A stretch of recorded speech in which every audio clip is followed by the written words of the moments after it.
بسم الله الرحمن الرحيم.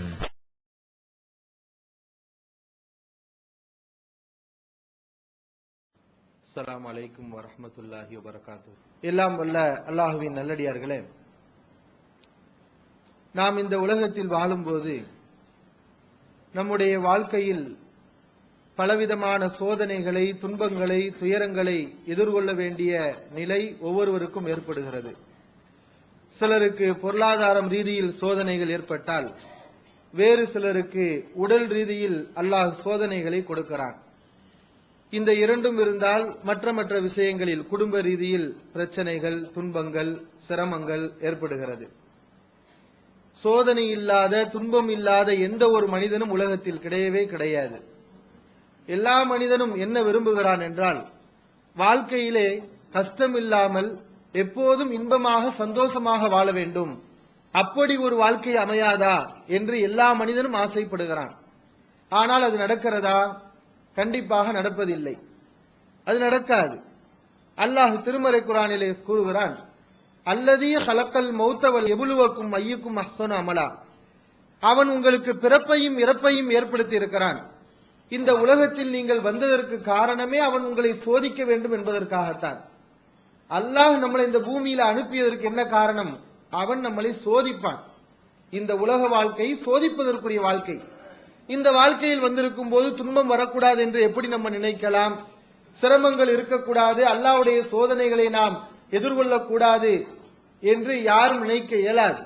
கண்டிப்பாக வாழ்க்கையிலே துன்பங்கள் ஏற்படும். மனிதன் பிறக்கும் போதே அந்த துன்பம் ஆரம்பித்து விடுகிறது. அவனுடைய தாய்க்கு துன்பம், அவனும் மிகப்பெரிய கஷ்டத்தில் இருந்து அவன் தப்பி பிழைக்கிறான். மரணிக்கும் போதும் துன்பம். இந்த இடைப்பட்ட காலத்திலும் ஏராளமான துன்பங்களை மனிதன் சந்திக்கிறான்.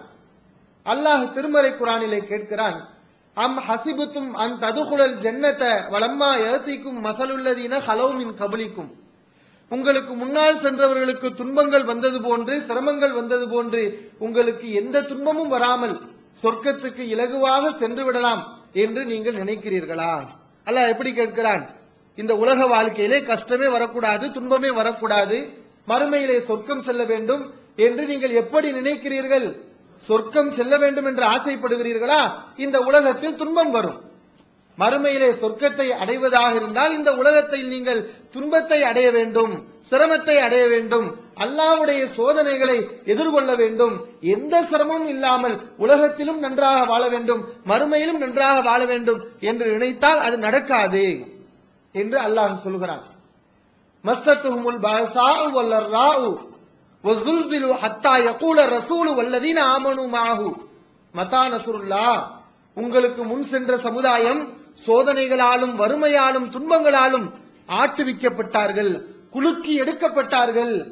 இறை தூதரும் அவருடன் ஈமான் கொண்ட மக்களும் அல்லாஹ்வுடைய உதவி எப்போது வரும் என்று கேட்கின்ற அளவிற்கு அந்த மக்கள் சோதனைகளால் குலுக்கி எடுக்கப்பட்டிருக்கும் போது உங்களுக்கு எந்த சிரமமும் வராமல் சொர்க்கத்துக்கு செல்லலாம் என்று நீங்கள் நினைக்கிறீர்களா என்று அல்லாஹ் கேட்கிறான். ஆக மறுமையிலே நாம் சொர்க்கத்தை அடைவதற்கு காரணம் இந்த உலகத்திலே நமக்கு ஏற்படக்கூடிய துன்பங்கள், சோதனைகள். இஸ்லாம் மட்டும்தான் இந்த துன்பங்களை, மனிதனுக்கு வரக்கூடிய சிரமங்களை சரியான பார்வையில் பார்க்கிறது. மற்ற சமுதாயங்களை எடுத்துக்கொண்டால் ஒரு மனிதனுக்கு சிரமம் வரும்போது அவன் என்ன நினைக்கிறான்? கடவுள் நம்மளை கைவிட்டு விட்டான் என்று நினைக்கிறான். சிரமங்கள் வரும்போது கடவுளை அழைப்பான், இந்த துன்பத்தை நீக்கிவிடு என்று கூப்பிடுவான். அந்த துன்பம் நீங்கவில்லை, தொடர்ச்சியாக அவனுக்கு இருக்கிறது, பாதிப்புகள் ஏற்பட்டு விட்டது. இப்ப அவன் எந்த நிலைக்கு செல்கிறான்? கடவுள்ல சும்மா, உன்னதான் பெரிய சக்தின்னு நினைச்சேன், ஆனா இந்த துன்பத்தை நீ நீக்கவில்லை என்று கடவுளின் மீது அவனுக்கு இருக்கக்கூடிய நம்பிக்கை படிப்படியாக குறைந்து விடுகிறது. இப்படி பார்க்கிறோம் சமுதாயத்திலே.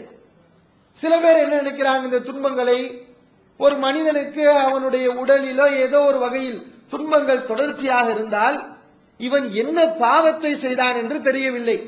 இவனுக்கு இவ்வளவு சிரமம், இவ்வளவு துன்பம், இவ்வளவு கஷ்டம், பயங்கரமான பாவத்தை செய்திருக்கிறான், கடவுளுடைய கோபத்தை பெற்றிருக்கிறான், அதனால்தான் உலகத்தில் இப்படியெல்லாம் அவன் சீரழிகிறான் என்ற பார்வை மக்களிடத்தில் இருக்கிறது. இஸ்லாம் மட்டும்தான் அழகான ஒரு உபதேசத்தை இந்த சமுதாயத்துக்கு சொல்கிறது. இந்த சோதனைகள் விஷயத்தில் நபிகள் நாயகம் ஸல்லல்லாஹு அலைஹி வஸல்லம் அவர்களிடம் அருமை சஹாபாக்கள் கேட்கிறார்கள், அல்லாஹ்வின் தூதரே, ஐயின் நாசி அஷத்து பலான், மக்களில் கடுமையான முறையில் சோதிக்கப்பட்டவர் யார்? மக்களில் அதிகமான சோதனை, பயங்கரமான சோதனை, உச்சகட்ட வேதனை யாருக்கு வந்திருக்கிறது என்று சஹாபாக்கள் கேட்கிறார்கள். நபி ஸல்லல்லாஹு அலைஹி வஸல்லம் அபூ ஜஹலை சொல்லல, உத்பாவை சொல்லல, ஷைபாவை சொல்லல. கடுமையான சோதனைகள் என்ற பட்டியல்ல அவர்களை மிஞ்சி யாருக்கும் வந்திருக்க முடியாது. அப்படி சோதனைகளில் துளைத்து எடுக்கப்பட்டவர்களில் முதல் தரத்தில் இருப்பவர்கள் அல் அம்பியாஉ, நபிமார்கள். அவர்களுக்கு வந்த மாதிரி சோதனை உலகத்தில் யாருக்குமே வரலையாம். நபிமார்களுக்கு தான் பயங்கரமான சோதனைகள். சும்மல் அம்சலு பல் அம்சலு. அதற்கு பிறகு நபிமார்களை போன்று நல்ல விஷயத்தில் ஆர்வமாக இருக்கக்கூடியவர்கள், ஈமானில் உறுதியாக இருக்கக்கூடியவர்கள் சோதிக்கப்பட்டார்கள். இன்கான தீனுஹு சுல்பன் இஸ்தத்த பலாவுஹு. அவனுடைய மார்க்கத்தில் பிடிப்பு இருந்தால், வலிமையானதாக கொள்கை இருந்தால் சோதனைகள் கடுமையாகும். எந்த அளவுக்கு அவனிடத்திலே பிடிப்புகள் இருக்கிறதோ அந்த அளவுக்கு சோதனைகள் கடுமையாகும். ஒயின்கான ஃபீ தீனிஹி ரிக்கத்துன். அவனுடைய மார்க்கத்திலே பலகீனம் இருந்தால், உபுத்துலிய அலா ஹஸபி தீனிஹி, அவனுடைய மார்க்கத்துக்கு தகுந்தவாறு சோதிக்கப்பட்டான். இப்படித்தான் அல்லாஹ்வுடைய சோதனைகள் வருகிறது. இஸ்லாம் என்ன சொல்கிறது? இந்த உலகத்தில் மனிதனுக்கு சோதனைகள் ஏற்பட்டால் நல்லவர்களுக்கு ஏற்படும். அந்த சோதனைகள் மூலம் நல்லவர்கள் இறைவனுடைய நெருக்கத்தை பெறுவார்கள். அல்லாஹ் திருமறை குர்ஆனிலே சொல்லி காட்டுகிறார், நல்லடியார்கள் இந்த சோதனைகள் மூலம் அல்லாஹ்வுடைய அருளை பெறுவார்கள். நாம நினைக்கிறோம் கஷ்டங்கள் துன்பங்கள் எல்லாம் நம்மளை சாகடிக்க வருகிறது, நம்மளை வேதனைப்படுத்த வருகிறது என்று. இந்த துன்பங்களை நாம் சரியான முறையில் கவனித்து அந்த நேரங்களில் எப்படி நடந்து கொள்ள வேண்டும் என்று இஸ்லாம் சொல்கிறதோ அந்த அடிப்படையில் நடந்து கொண்டால் இந்த சிரமங்கள் துன்பங்கள் அனைத்தும் அல்லாஹ்வுடைய அருளை, அல்லாஹ்வுடைய நெருக்கத்தை, இறைவனுடைய கருணை பார்வையை நமக்கு பெற்றுத்தரக்கூடிய அற்புதமான சக்தியாக மாறிவிடுகிறது. அல்லாஹ் திருமறை குர்ஆனிலே சொல்கிறான், வல நபுலுவன்னக்கும் பி ஷைஇன் மினல் ஹௌஃபி வல் ஜூஇ வ நக்ஸி மினல் அம்வாலி வல் அன்ஃபுஸி வஸ் ஸமராத். பயத்தால், அச்சத்தால், பசியால், செல்வத்திலே பாதிப்புகளை ஏற்படுத்தி, உயிர்களிலே இழப்புகளை ஏற்படுத்தி கண்டிப்பாக உங்களை சோதிப்போம். பல வகைகளில் உங்களுக்கு சோதனை வரும் என்று அல்லாஹ் சொல்லி காட்டுகிறான். ஃபபஷ்ஷிரி ஸாபிரீன். இந்த சோதனைகள் வரும்போது பொறுமையாக இருக்கிறார்களே அந்த பொறுமையாளர்களுக்கு நபியே நீ நற்செய்தி சொல். அல்லாஹ் என்ன சொல்கிறான்? பொறுமையாளர்களுக்கு சோதனை வரும், நல்லடியார்களுக்கு துன்பம் வரும். பொறுமையாளர்கள் என்றால் யார்? அவருடைய தன்மை என்ன? துன்பங்கள் வரும்போது அவர்கள் எப்படி நடந்து கொள்வார்கள்? அவர்களுடைய எண்ணங்கள் பிரதிபலிப்புகள் எப்படி இருக்கும்? அல்லதீன இதா அஸாபத்துஹும் முஸீபா. அவர்களுக்கு ஒரு துன்பம் ஏற்பட்டால் காலு, அவர்கள் சொல்வார்கள், இன்னா லில்லாஹி வ இன்னா இலைஹி ராஜிஊன். நாம் அல்லாஹ்விற்கு உரியவர்கள், நாம் அல்லாஹ்விற்கு உரியவர்கள், அவனிடமே திரும்பி செல்லக்கூடியவர்கள் என்று பொறுமையாளர்கள் சொல்வார்கள். எவ்வளவு துன்பம் வந்தாலும் பொறுமையாளர்கள், வெற்றிக்குரியவர்கள், சொர்க்கவாசிகள் சொல்வார்கள், நாம் அல்லாஹ்விற்குரியவர்கள். அல்லாஹ் கொடுத்த உடல் இது, இந்த பூமியில் உள்ள அனைத்து பொருளும் அல்லாஹ் கொடுத்தவை. அவன் எடுத்தால் அவனுக்குரியதை எடுத்துக் கொள்கிறான். இன்றைக்கு இல்லாவிட்டாலும் என்றைக்கு இல்லாவிட்டாலும் ஒரு நாள் நாம் அல்லாஹ்விடத்திலே செல்லக்கூடியவர்கள். இப்படி பொறுமையாளர்கள் பேசுவார்கள். உலாயிக அலைஹிம் ஸலவாத்தும் மிர் ரப்பிஹிம் வ ரஹ்மா. இவர்கள் மீதுதான் அல்லாஹ்வுடைய கருணையும் கிருபையும் இருக்கிறது. வ உலாயிக ஹுமுல் முஹ்ததூன். இவர்கள்தான் நேர்வழி பெற்றவர்கள், இவர்கள்தான் நேர்வழி பெற்றவர்கள், அல்லாஹ்வுடைய கருணைக்குரியவர்கள், அல்லாஹ்வின் கிருபையை பெற்றவர்கள் என்று அல்லாஹ் சொல்லி காட்டுகிறான். இப்படிப்பட்ட தன்மை உள்ளவர்களாக இஸ்லாமியர்கள் இருக்க வேண்டும். துன்பங்கள் சிரமங்கள் நம்முடைய ஈமானை பலவீனப்படுத்தி விடக்கூடாது. ஈமானை வலுப்படுத்தக்கூடிய ஆயுதங்களாக இந்த சோதனைகள் இருக்க வேண்டும். ஒரு புயல் ஏற்படுகிறது, பல கட்டடங்கள் விழுந்து விட்டது, ஒரே ஒரு கட்டடம் மட்டும் உறுதியாக இருக்கிறது. புதிதாக கட்டப்பட்ட கட்டடங்கள் விழுந்து விட்டது, ஆனால் பழைய காலத்திலே கட்டப்பட்ட பழைய கட்டடம் எல்லாம் உறுதியாக இருக்கிறது. என்ன சொல்லுவோம்? இது சரியான கட்டடம், உறுதியான கட்டடம். இப்ப கட்டினதெல்லாம் விழுந்துருச்சு, பழைய கட்டடம் உறுதியா இருக்குதே, உறுதியான கட்டடம் என்று அதற்கு சொல்லுவோம். சோதனைகள் வந்து அதுல தாக்கு பிடித்தால்தான் அது உறுதியாக இருக்கிறது. நாம கொள்கையில் உறுதியானவர்கள், ஈமானில் வலுவானவர்கள் என்றால் நமக்கு சோதனைகள் வரும். அந்த சோதனைகளுக்கு பிறகு நாம் எப்படி இருக்கிறோம், அல்லாஹ்வின் மீது எப்படிப்பட்ட நம்பிக்கையை வைத்திருக்கிறோம் என்பதை பொறுத்துதான் நாம் அல்லாஹ்வின் மீது எவ்வளவு உறுதியாக இருக்கிறோம் என்பது முடிவாகும். நபிகள் நாயகம் ஸல்லல்லாஹு அலைஹி வஸல்லம் அவர்களுக்கு பல வகையான சோதனை. இப்ராஹிம் நபியுடைய வாழ்க்கையை எடுத்து பாருங்க. இப்ராஹிம் நபிக்கு அல்லாஹ் ஒரு சிறப்பை கொடுக்கிறான். என்ன சிறப்பு? எந்த நபிக்கும் வழங்காத ஒரு அற்புதமான சிறப்பு. உலகத்தில் யாருக்கும் அல்லாஹ் அப்படிப்பட்ட ஒரு பட்டத்தை சூட்டவில்லை. இப்ராஹிம் நபிக்கு மாத்திரம் அந்த பட்டத்தை அல்லாஹ் வழங்குகிறான். திருமறை குர்ஆனில் வத்தஹதல்லாஹு இப்ராஹீம கலீலா, அல்லாஹ் இப்ராஹீமை உற்ற நண்பனாக எடுத்துக்கொண்டான். உற்ற நண்பன், நண்பன் என்ற அந்தஸ்தை இப்ராஹிம் நபிக்கு அல்லாஹ் வழங்குகிறான். இது எப்படி கிடைத்தது? சும்மா கிடைத்து விட்டதா? ஏராளமான சோதனைகளை அவர்கள் சந்தித்தார்கள். அல்லாஹ்வுடைய சோதனைகளில் வெற்றி பெற்றார்கள். இதபுத்தலா இப்ராஹிம ரப்புஹு பி கலிமாத்தின் ஃபதம்மஹுன்ன, இப்ராஹிமை அவருடைய இறைவன் பல விஷயங்களில் சோதனை செய்தான். ஃபதம்மஹுன்ன, எல்லா விஷயங்களிலும் இப்ராஹிம் வெற்றி பெற்றார், அதை நிறைவேற்றினார். பல சோதனைகள், ஒன்றெண்டு சோதனை இல்ல. இந்த ஏகத்துவ பிரச்சாரத்தை செய்கிறார்கள், மக்கள் எதிர்க்கிறார்கள், நெருப்பில் பிடித்து தள்ளுகிறார்கள், அஞ்சமில்லை. அதில் குதிப்பதற்கு இப்ராஹிம் நபி தயாரானார்கள். இது ஒரு சோதனை இல்லையா? பெரிய சோதனை. அதற்கு பிறகு இப்ராஹிம் நபிக்கு குழந்தையே இல்ல, நீண்ட காலம் குழந்தையே இல்ல, அல்லாஹ் கொடுக்கவில்லை. முதிர்ந்த வயதை அடைகிறார்கள், அப்போதுதான் கொடுக்கிறான். எவ்வளவு காலம் இந்த விஷயத்தில் அவர்கள் சோதிக்கப்பட்டிருக்கிறார்கள். ஆனால் அல்லாஹ்வின் மீது அவர்கள் அதிருப்தி கொள்ளவில்லை. குழந்தையை அல்லாஹ் கொடுக்கிறான், அதற்கு பிறகு கட்டளை இடுகிறான், அந்த குழந்தையையும் ஹாஜரையும் அழைத்து, உன்னுடைய மனைவி ஹாஜரையும் அழைத்து சென்று காபத்துல்லாவில் விட்டு விட்டு வா. காபத்துல்லா பாலைவனம், மனித இனம் இல்ல, செடி கொடி ஒண்ணுமே இல்ல. அந்த இடத்துல மனைவியையும் மக்களையும் விட்டு விட்டு வருவதென்றால் அது எவ்வளவு பெரிய விஷயம். இப்ராஹிம் நபி செய்கிறார்கள். குழந்தை பருவ வயதை அடைகிறது, அந்த குழந்தை எனக்காக அறுத்து பலியிடு, அல்லாஹ்வுடைய உத்தரவு வருகிறது. இப்ராஹிம் நபி அறுக்க போறாங்க. யோசிச்சு பாருங்க, நீண்ட காலம் குழந்தை இல்லாம இருந்து ஒரு குழந்தையை பெற்றெடுக்கிறோம், அது மேல எவ்வளவு பாசம் வச்சிருப்போம், அதுவும் பருவ வயது அடைஞ்சிருச்சுன்னா எவ்வளவு அன்பு இருக்கும். அந்த குழந்தையை நம்முடைய கையால் அறுப்பது என்பது கற்பனை செய்ய முடிகிறதா? அல்லாஹ் உத்தரவிட்டான் என்பதற்காக இப்ராஹிம் நபி செய்ய போனாங்க. அல்லாஹ்வுடைய நோக்கம் அப்படி அறுக்க வேண்டும் என்பதல்ல. இப்படி சொன்னால் அவர் கட்டுப்படுகிறாரா, நம் மீது அவர் எவ்வளவு அன்பு வைத்திருக்கிறார், பாசம் வைத்திருக்கிறார் என்று அல்லாஹ் சோதிக்கிறான். இப்ராஹிம் நபி வெற்றி பெறுகிறார்கள். இப்படி பல சோதனைகள். அந்த சோதனைகளை எல்லாம் அவர்கள் கடந்து பிறகுதான் அல்லாஹ் அவருக்கு இப்படிப்பட்ட ஒரு சிறப்பை கொடுக்கிறார். மக்களுக்கெல்லாம் தலைவராக, ஒரு முன்மாதிரியாக அவரை ஆக்கி இருக்கிறார். நபிகள் நாயகம் ஸல்லல்லாஹு அலைஹி வஸல்லம் வாழ்க்கை வரலாறு எடுத்து பாருங்க. அல்லாஹ்வுக்கு விருப்பமான அடியார்களில் நபிகள் நாயகம் ஸல்லல்லாஹு அலைஹி வஸல்லம் ஒருவர்.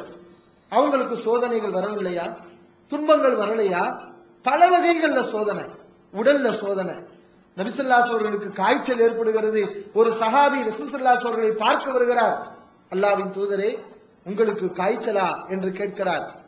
நபி ஸல்லல்லாஹு அலைஹி வஸல்லம் சொல்றாங்க, இன்னி ஊஅகு கமா யூஅகு ரஜலானி மின்கும், உங்களில் இருவருக்கு வரக்கூடிய காய்ச்சல் எனக்கு ஒரு ஆளுக்கு வந்திருக்கிறது. காய்ச்சல் வந்தா ரெண்டு பேர் எவ்வளவு சிரமப்படுவீர்கள், வேதனைப்படுவீர்கள், அந்த வேதனை என் ஒருவருக்கு வந்திருக்கிறது. இப்படி நபி ஸல்லல்லாஹு அலைஹி வஸல்லம் நோய்கள் ஏற்பட்டது, வேதனைகள் பயங்கரமாக ஏற்பட்டது. அந்த நேரத்திலே நபி அவர்கள் சொல்கிறார்கள், ஒரு முஸ்லிமுக்கு ஏதாவது ஒரு சோதனை வேதனை இருந்தால் அதை அவர் பொறுத்து கொண்டால் அவருடைய பாவங்கள் அவருடைய உடம்பில் இருந்து வெளியேறி விடுகிறது, பாவங்கள் அழிந்து விடுகிறது. இறுதியிலே அந்த மூமின் பாவமே இல்லாமல் இந்த பூமியிலே நடமாடி விடுகிறான். சோதனைகள் இருந்தால், வேதனைகள் இருந்தால் அதை பொறுத்து கொண்டால் எப்படிப்பட்ட சிறப்பு அல்லாஹ் கொடுக்கிறான். இந்த பூமியிலே பாவம் செய்யாதவனாக, பாவமே இல்லாதவனாக அவன் நடமாடுகிறான். எவ்வளவு பெரிய சிறப்பு! எவ்வளவு பாவங்களை நம்ம செய்து கொண்டிருக்கிறோம், அத்தனை பாவங்களும் அழிக்கப்படுகிறது, இந்த சோதனைகளால் அழிக்கப்படுகிறது. நபி ஸல்லல்லாஹு அலைஹி வஸல்லம் சாப்பாடு கிடைக்கல, மரத்தினுடைய இலைகளை சாப்பிட்டு இருக்கிறார்கள். பசி தாங்க முடியாமல் வெளியில் வந்து யாராவது உணவு கொடுப்பார்களா என்ற அளவிற்கு நபி அவர்கள் சோதிக்கப்பட்டிருக்கிறார்கள். பல வகைகளில் ரசூல் ஸல்லல்லாஹு அலைஹி வஸல்லம் போர்க்களத்துல, உஹது போர்க்களத்துல பாருங்க எப்படிப்பட்ட ஒரு சோதனைன்னு. உஹது போர்க்களத்துல போர் முடிகிறது. நபி ஸல்லல்லாஹு அலைஹி வஸல்லம் சஹாபாக்கள் பல பேர் கொல்லப்பட்டிருக்கிறார்கள். பல சஹாபாக்கள் எதிரிகளிடம் சிறை கைதிகளாக பிடிக்கப்பட்டிருக்கிறார்கள். போர் முடிந்து விட்டது. அந்த போர்க்களத்துல தான் ரசூலுல்லாஹ்வுடைய கன்னமும் வெட்டுப்படுகிறது. வெட்டுப்பட்டு ரத்தம் கொட்டுகிறது, பிளந்துருச்சு. அப்படிப்பட்ட வேதனை தாங்க முடியாம கைஃப யுஃப்லிஹு கௌமுன் சஜ்ஜு நபியஹும், நபியை காயப்படுத்தியவர்கள் எப்படி வெற்றி பெறுவார்கள்? அல்லாஹ்வுக்கு பிடிக்காத ஒரு வார்த்தையை கோபத்தில் நபி அவர்கள் சொல்லிவிடுகிறார்கள். அல்லாஹ் கண்டிக்கிறான். அப்படிப்பட்ட வேதனைகள் இந்த போர்க்களத்தில் நபி ஸல்லல்லாஹு அலைஹி வஸல்லம் ஏற்பட்டது. இந்த போர் முடிஞ்சு சஹாபாக்களோட ரசூல் ஸல்லல்லாஹு அலைஹி வஸல்லம் அமர்ந்திருக்கிறாங்க. அங்க அபூ சுஃபியான் வருகிறார். அவர் யாரு? பின்னாடி இஸ்லாத்துக்கு வந்து விட்டாலும் அன்றைக்கு முஸ்லிம்களின் தலைவர், காபிர்களுக்கு தலைவராக இருக்கிறார். அவர் அந்த சபைக்கு வருகிறார். வந்து கேட்கிறார், இந்த கூட்டத்திலே உமர் இருக்கிறாரா? இந்த கூட்டத்திலே அபூபக்கர் இருக்கிறாரா? இந்த கூட்டத்திலே முகமது இருக்கிறாரா?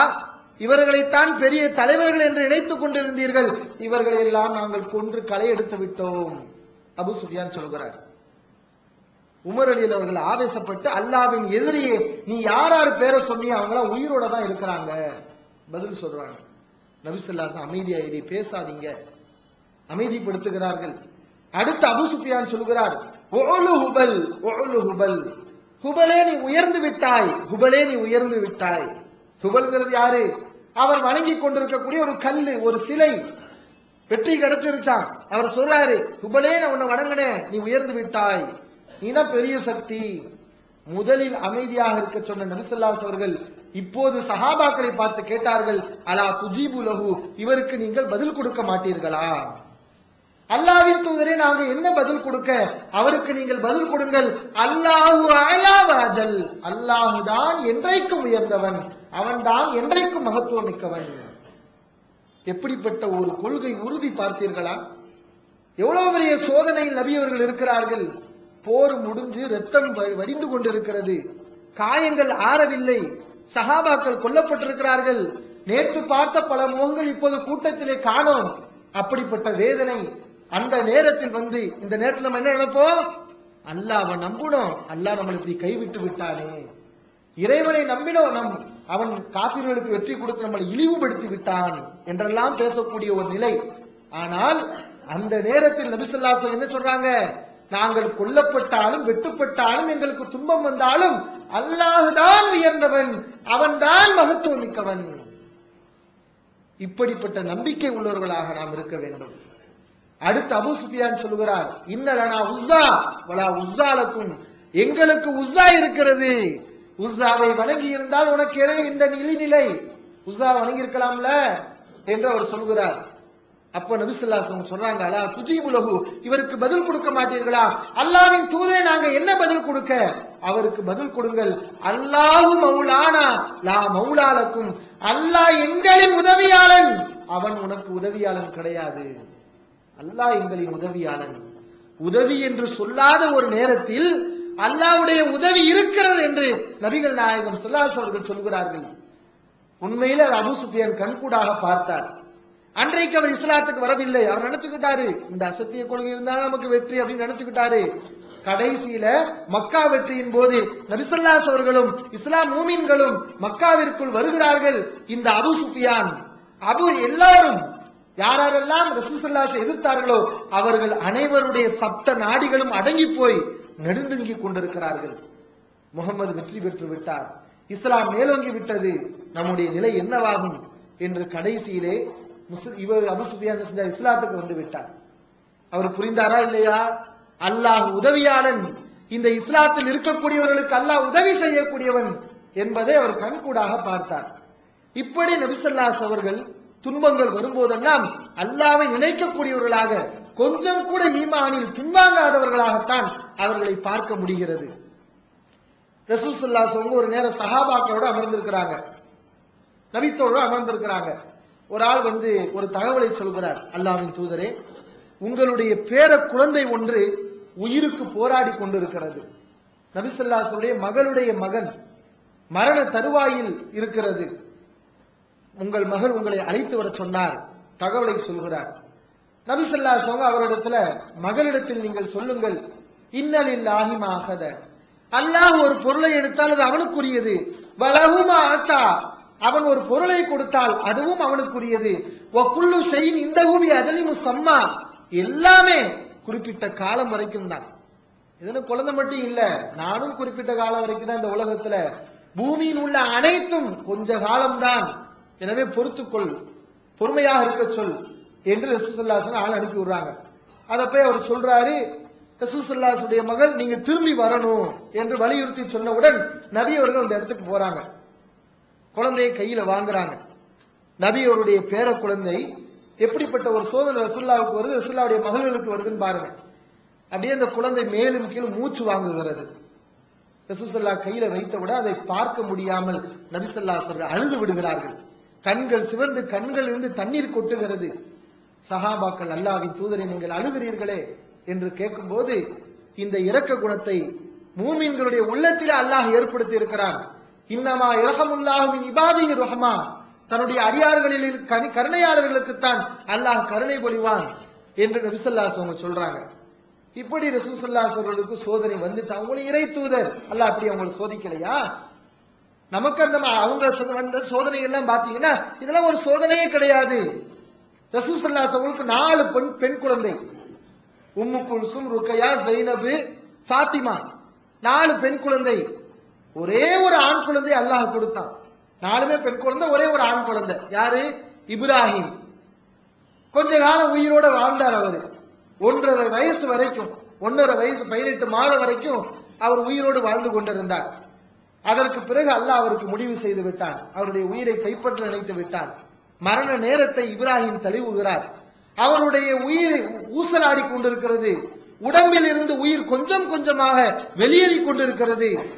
நபி ஸல்லல்லாஹு அலைஹி வஸல்லம் இப்ராஹிமை தூக்குகிறார்கள்.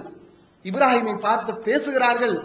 தன்னுடைய அருமை மகனுடைய உயிர் கொஞ்சம் கொஞ்சமாக பிரிகிறது. அதை பெற்றெடுத்த தகப்பனுடைய உள்ளம் எவ்வளவு கவலைப்படும், எவ்வளவு வேதனைப்படும். ரசூல் ஸல்லல்லாஹு அலைஹி வஸல்லம் இப்ராஹிமை பார்த்து சொல்கிறார்கள், அல் ஐனு ததுமாவு, இப்ராஹிமே கண்கள் கலங்குகிறது, வல் கல்பி அஹ்ஸுனு, எங்கள் உள்ளம் வேதனையால் வெம்புகிறது, வ இன்னாலி ஃபிராகிக யா இப்ராஹிம் லமஹ்ஸூனூன், இப்ராஹிமே உன்னுடைய பிரிவால் நாங்கள் மிகவும் கவலையில் இருக்கிறோம். இவ்வளவும் அல்லாஹ்வின் தூதர் ஸல்லல்லாஹு அலைஹி வஸல்லம் அவர்கள் சொல்லிவிட்டு, வலா நகூலு இல்லா மாலா யர்லா ரப்புனா, எங்கள் இறைவன் விரும்பாத வாசகத்தை நாங்கள் சொல்லிவிட மாட்டோம். அல்லாஹ் விரும்பாத வார்த்தையை நான் சொல்ல மாட்டேன். துன்பங்கள் வரும்போது வாயில என்னென்னமோ வார்த்தைகள் வருகிறது, இன்னமும் அல்லாஹ்வுக்கு பிடிக்காத வாசகங்கள். இவ்வளவு வேதனை ரசூல் ஸல்லல்லாஹு அலைஹி வஸல்லம் அவர்கள் பட்டிருக்கிறார்கள். எவ்வளவு கஷ்டமா இருந்திருக்கு யோசிச்சு பாருங்க. நீண்ட காலம் கழிச்சு ஒரு குழந்தை பிறக்குது, ஆண் குழந்தை, ஒரே ஒரு குழந்தை. அது எந்த பருவத்தில் அது மௌத்தா போகுது? 1.5 வயசுல. நல்ல சுற்றி திரிய ஓடி ஆடியக்கூடிய பருவம், தகப்பனுடைய பேசி பழகக்கூடிய ஒரு நேரம், இதுதான் தாய் தந்தை என்று புரியக்கூடிய ஒரு நேரம். அந்த நேரத்தில் இப்படி ஒரு குழந்தைக்கு ஏற்பட்டு விட்டால் தந்தைக்கு எவ்வளவு துன்பம் வரும். அவ்வளவு நேரத்திலையும் அல்லாஹ் விரும்பாத ஒரு வாசகத்தை நான் சொல்ல மாட்டேன் என்று நபிகள் நாயகம் ஸல்லல்லாஹு அலைஹி வஸல்லம் அவர்கள் சொல்கிறார்கள். இதெல்லாம் மூமின்கள் மனதில் நிறுத்திக் கொள்ள வேண்டும். அதே மாதிரி ரசூல் ஸல்லல்லாஹு அலைஹி வஸல்லம் மரண வேலையை எடுத்து பாருங்க. அதிலே அல்லாஹ் உங்களுக்கு சோதனைகளை கொடுத்தான். சமுதாயத்துடைய நம்பிக்கை எப்படி இருக்குன்னா, ஒரு மனிதருக்கு மரணம் இலகுவாக முடிந்து விட்டால் அவர் நல்லவர், கஷ்டங்கள் சிரமங்களை எல்லாம் தாண்டி அவர் மரணித்தால் அவர் மோசமானவர், பாவம் செஞ்சவர், அல்லாஹ்விடத்துல கெட்ட நடத்தைக்கு உரியவர், இப்படி எல்லாம் மக்கள் நினைக்கிறார்கள். நபிகள் நாயகம் ஸல்லல்லாஹு அலைஹி வஸல்லம் மரணம் எப்படி இருந்தது? அவங்க தான் அல்லாஹ்வுக்கு விருப்பமானவர்கள், பாவங்கள் மன்னிக்கப்பட்டவர்கள், மறுமையில எல்லோருக்கும் தலைவராக வரக்கூடியவர்கள். அப்படிப்பட்ட ரசூல் ஸல்லல்லாஹு அலைஹி வஸல்லுக்கு மரணம் வேதனைகளை கடந்துதான் ஏற்பட்டது. நபி ஸல்லல்லாஹு அலைஹி வஸல்லம் மரணத்தை பார்க்கிறோம். அந்த மரண வேளையில நபி ஸல்லல்லாஹு அலைஹி வஸல்லம் தொழுவதற்காக எழுகிறார்கள், ஒழு செய்கிறார்கள். திடீரென மயக்கம் ஏற்படுகிறது, மயங்கி விழுகிறார்கள். மீண்டும் ஒழு செய்கிறார்கள், மயக்கம் ஏற்படுகிறது, மயங்கி விழுகிறார்கள். இப்படி 3 முறை நபி அவர்களுக்கு மயக்கம் ஏற்பட்டு கொண்டே இருக்கிறது. அப்படின்னா அது எப்படிப்பட்ட ஒரு வேதனைன்னு பாருங்க. கொஞ்சம் நிதானம், அப்புறம் மயக்கம், திரும்ப நிதானம் வரும், திரும்ப மயக்கம் ஏற்படுகிறது. ஒரு வழியாக ஒளி செய்து விட்டு நபி ஸல்லல்லாஹு அலைஹி வஸல்லம் பள்ளிக்கு போறாங்க. எப்படிப்பட்ட நிலையில போறாங்க? 2 சஹாபாக்கள் மீது கைகளை போட்டுக்கொண்டு நபி அவர்களுடைய 2 கட்டை விரலும் கோடு போட்டுக் கொண்டு சென்றது. ஹதீஸ் முஸ்லிம்ல நம்ம பார்க்கிறோம். ரசூல் ஸல்லல்லாஹு நிக்க முடியல, கால்ல வலு இல்ல, இழுத்து கொண்டுதான் நபி அவர்களை அழைத்து செல்ல முடிந்தது. அப்படிப்பட்ட வேதனை. நபி அவர்கள் அந்த மரண நேரத்திலே ரசூல் ஸல்லல்லாஹு அலைஹி நினைவு வருகிறது, நினைவு செல்கிறது, இப்படியே தொடர்ச்சியாக இருக்கிறது. இதை ஃபாத்திமா ரலியல்லாஹு அன்ஹா பார்த்துவிட்டு, என்னுடைய அருமை தந்தையே, உங்களுக்கு இவ்வளவு வேதனையா, உங்களுக்கு இவ்வளவு சோதனையா, இவ்வளவு சிரமமா என்று ஃபாத்திமா அவர்கள் அழுகிறார்கள். இந்த செய்தி புகாரில இருக்கிறது. அப்போது நபிகள் நாயகம் ஸல்லல்லாஹு அலைஹி அவர்கள் ஃபாத்திமாவை பார்த்து சொன்னார்கள், ஃபாத்திமாவே, லைஸ அலா அபீக பஅதல் யௌம் கர்புன். உன்னுடைய தந்தைக்கு இன்றைக்கு ஒரு நாள் மட்டும்தான் வேதனை, இன்னைக்கு மட்டும்தான் உன்னுடைய தந்தை சிரமப்படுவார். இந்த ஒரு நாளுக்கு பிறகு உன்னுடைய தந்தைக்கு வேதனையே இருக்காது. என்ன சொல்றாங்க? இந்த உலகத்துல இருக்கிற வரைக்கும் தான் எனக்கு அதாபு, துன்பங்கள், துயரங்கள். இந்த உலகத்தை விட்டு பிரிந்து விட்டால் எனக்கு துன்பமே வராது, நான் நிம்மதி பெற்று விடுவேன். இதை ஃபாத்திமா உங்களுக்கு சொல்கிறார்கள். எல்லா மூமினுடைய நிலை இப்படித்தான். இந்த பூமியில் இருக்கக்கூடிய வரை மூமினுக்கு சிரமங்கள் வரும், துன்பங்கள் வரும். மௌத்து வந்த பிறகுதான் அந்த மூமின் அனைத்து துன்பங்களிலிருந்தும் சிரமங்களிலிருந்தும் அவர் நிம்மதி அடைகிறார். அல்லாஹ் குர்ஆன்ல சொல்றான்ல, நல்லடியார்களோட ரூஹ பார்த்து, யா அய்யத்துஹன் நஃப்ஸுல் முத்மஇன்னா, நிம்மதி பெற்ற ஆத்மாவே, நிம்மதி அடைந்த ஆத்மாவே என்று அல்லாஹ் அழைக்கிறார். எந்த ஆத்மாவை? இந்த உலகத்தை விட்டு பிரிந்த ஆத்மா, நிம்மதி அடைந்த ஆத்மா. நபி அவர்கள் சொன்னார்கள், மனிதர்கள் 2 பேர் இருக்கிறான், நிம்மதி பெற்றவன், பிறருக்கு நிம்மதி கொடுத்தவன். அது யாரு? நிம்மதி பெற்றவன் என்றால் யார்? நிம்மதி கொடுத்தவன் என்றால் யார்? சில பேர் இருக்கிறான், அவன் மௌத்தா போறதுனால அடுத்தவனுக்கு நிம்மதி. இந்த பூமியில் அவன் வாழ்வதால் பிறருக்கு சிரமம், துன்பம். இவன் எப்படா ஆள் செல்லுவான், நம்ம நிம்மதி பெறுவோம், பெருமூச்சு விடுவான். அந்த மாதிரி ஆட்கள் மௌத்தா போனா அவனுக்கு நிம்மதி இல்ல, பூமியில உள்ளவனுக்கு நிம்மதி. இன்னொரு சாரார் இருக்கிறார்கள், அவர்கள் தான் மூமின்கள். அல் அப்துல் மூமின் யஸ்தரீஹு மின் நஸபி துன்யாவாதா இலா ரஹ்மத்தில்லாஹ். இறை நம்பிக்கை உள்ள அடியான் மௌத்தாகி விட்டால் இந்த பூமியின் சிரமங்கள், துன்பங்கள் அனைத்திலிருந்தும் விடுபட்டு அவர் நிம்மதி பெறுகிறார். மூமினுக்கு மரணம் என்பது நிம்மதியானது என்று நபிகள் நாயகம் ஸல்லல்லாஹு அலைஹி அவர்கள் சொல்லி காட்டுகிறார்கள். ஆக அன்பிற்குரிய சகோதர சகோதரிகளே, நம்முடைய வாழ்க்கையில் நமக்கு எவ்வளவு துன்பங்கள் வந்தாலும், எவ்வளவு சிரமங்கள் வந்தாலும் அதுவெல்லாம் வீணு கிடையாது. அந்த துன்பங்களுக்கு பிறகு அல்லாஹ்வுடைய அருளும், அல்லாஹ்வுடைய கருணையும், அல்லாஹ்வுடைய கிருபையும் காத்திருக்கிறது. அந்த துன்பங்களின் போது அல்லாஹ் மீது ஆழமாக நம்பிக்கை வைத்து நம்முடைய நடத்தையை சரியான முறையில் அமைத்துக் கொண்டால் அல்லாஹ்விடத்திலே நாம் நெருக்கத்தை அடையலாம் என்பதை இந்த சம்பவங்கள் எல்லாம் சுட்டி காட்டுகிறது. அல்லாஹ் இப்படிப்பட்ட சிறப்புக்குரியவர்களாக நம் அனைவரையும் ஆக்கிடுவானா. எல்லாம் வல்ல அல்லாஹ்வின் நல்லடியார்களே, நபிகள் நாயகம் ஸல்லல்லாஹு அலைஹி வஸல்லம் அவர்கள் 23 வருட காலங்கள் இறை தூதராக பணியாற்றினார்கள். இந்த காலகட்டத்தில் நபி அவர்களுக்கு பல வகையான சோதனை, உடல்ல சோதனை, செல்வத்துல சோதனை, எதிரிகளிடமிருந்து சோதனைகள், குடும்பத்தில் இந்த மாதிரியான சோதனைகள், பல கோணங்களில் ஒரு மனிதனுக்கு எப்படியெல்லாம் சோதனை வர முடியுமோ அத்தனை வழிகளிலும் நபிகள் நாயகம் ஸல்லல்லாஹு அலைஹி அவர்கள் கடுமையான முறையில் சோதிக்கப்பட்டார்கள். அவ்வளவு சோதனையை அந்த ஒரு மனிதரால் எப்படி தாங்கிக் கொள்ள முடிந்தது? இவ்வளவு சோதனை ஒரு மனுஷனுக்கு வந்துச்சுன்னா அதை எப்படி அவரால் தாங்கிக் கொள்ள முடிந்தது? ஆச்சரியமாக இருக்கிறது. இதற்கான வழியை திருமறை குர்ஆன் நமக்கு சொல்லித் தருகிறது. கதாலிக நகுஸ்ஸு அலைக மின் அம்பாயி ருஸலி மா நுஸப்பிது பிஹி ஃபுஆதக. நபியே, தூதர்களுடைய, இறை தூதருடைய வரலாறுகளை உமக்கு நாம் சொல்லிக் கொடுக்கிறோம். எதற்கு தெரியுமா? இந்த வரலாறுகளின் மூலம் உம்முடைய உள்ளத்தை நாம் உறுதிப்படுத்துகிறோம். நபி அவருடைய உள்ளம் உறுதி பெற்றதற்கு காரணம் அல்லாஹ்விடமிருந்து வந்த வஹீதான், இறை செய்திதான். இன்றைக்கு திருமறை குர்ஆன் நபி ஸல்லல்லாஹு அலைஹி வஸல்லம் உள்ளத்தை அல்லாஹ் எதை கொண்டு உறுதிப்படுத்தினானோ அந்த திருமறை குர்ஆன், அந்த இறை செய்தி நம்முடைய கையில் இருக்கிறது. அதை நாம் படித்தோம் என்று சொன்னால் எவ்வளவு சிரமங்கள் வந்தாலும் அதை தாங்கிக் கொள்ளக்கூடிய மனப்பக்குவம் நம்மிடத்தில் ஏற்பட்டுவிடும். அல்லாஹ்